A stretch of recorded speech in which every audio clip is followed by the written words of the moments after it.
Thank you, Billy. Wait, you're still on here? Larry, you're looking at me like you did too. You're still going to interview her, aren't you? I am.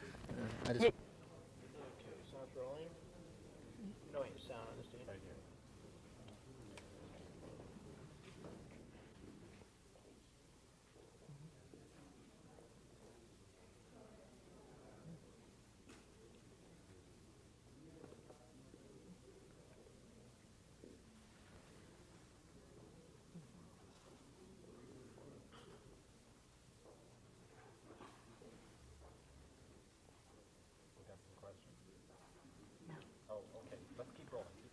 I don't want reverses. That's what you're. Oh, okay. No, I just need cutaways. Keep going.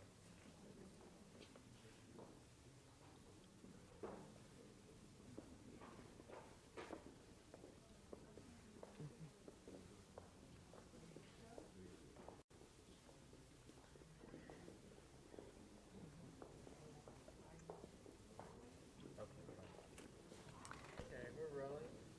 Taking the props away. I think we're trying to... Is it something we said? Okay, stand by. Oh, America. Got my ear. We're rolling. The last time we worked on this lot together, I recall that toward the end of the interviews, and it was a long day for you, you went out and sat in the back of a pickup truck, and it looked to me as if you were meditating. No, I don't think Excuse me. You're on. Oh, you thought we were on, right? I've peaked. That's it. I'm sorry. False start. You want to do it again?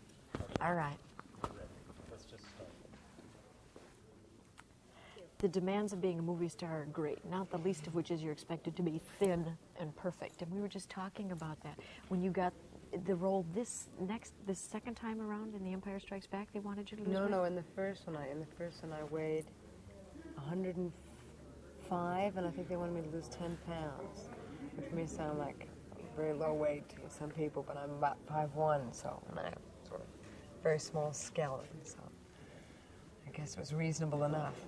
So I did my best. And no matter what people think, it's not easier to lose weight just because you're little. You said it was tough. It's much harder. I mean, I couldn't break 100. Sounds like money, but it took me forever. And then you have to stay there. But now I have the other trouble. Now I have trouble getting the weight back. On this film, at one point, we'd been working 12-hour days. I noticed I hadn't eaten in 3 days. The crew had started calling me Tweezer, and I was down to about 85. So. The expectations, of course, for The Empire Strikes Back are great because of the overwhelming success of Star Wars. So there's a lot of difference going into one production than there was that first one. Nobody could have guessed the phenomenon of Star Wars, least of all those of you who worked on it. No, we didn't even think about it. You just, you get a job, you think the script is wonderful. George Lucas's work is always wonderful, so we're looking forward just to the process of it. You didn't ever sort of think. Was there, because of that success,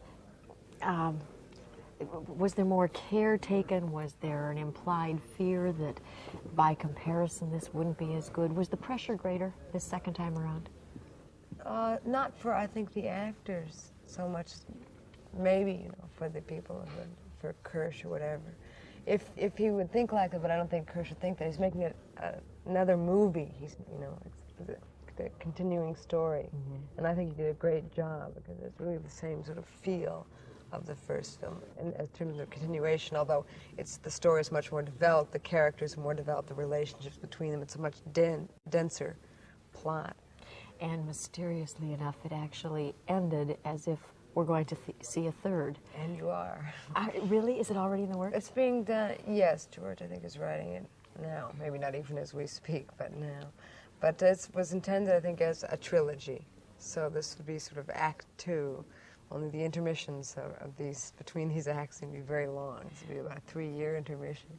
Though you have done several other things, and I'm sure will do several other things, professionally people are often afraid of being too closely identified with a particular role. You've been Princess Leia twice, and has that been of concern? Though pleasant, certainly of concern. Well, if you have to be saddled with something, this is the pleasantest thing I could be, you know. It is the biggest film of all time, so of course I'm always going to be identified with that no matter. I don't think I can be, they can repeat that again in my life. It would be very strange. It would be wonderful. But yes, you get what they call typecast. And people imagine that I do look like that person with hair like that, and this time I have another strange hairstyle. It seems like a plot to get me how strange they can get my hair to look in each film, but that's indeed what they want. They want hairstyles that are totally unlike anything in contemporary society. You used an interesting term, saddled with. Many young people who have successful professional parents consider themselves saddled with a reputation that precedes them. It seems that you have dealt with famous parents and being the child of them very well. Well, what it just does is that was my middle name for a long time. Carrie, Debbie Reynolds' daughter, Eddie Fisher, daughter Fisher.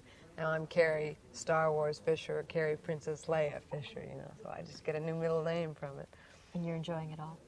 Yeah, but it means you're sort of involved in something that's a little bit bigger than yourself, although we've already established that I'm very little. So I could have a lot of middle names in my lifetime. Good things.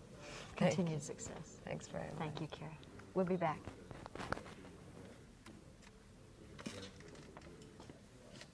Died again. I put my arm up here.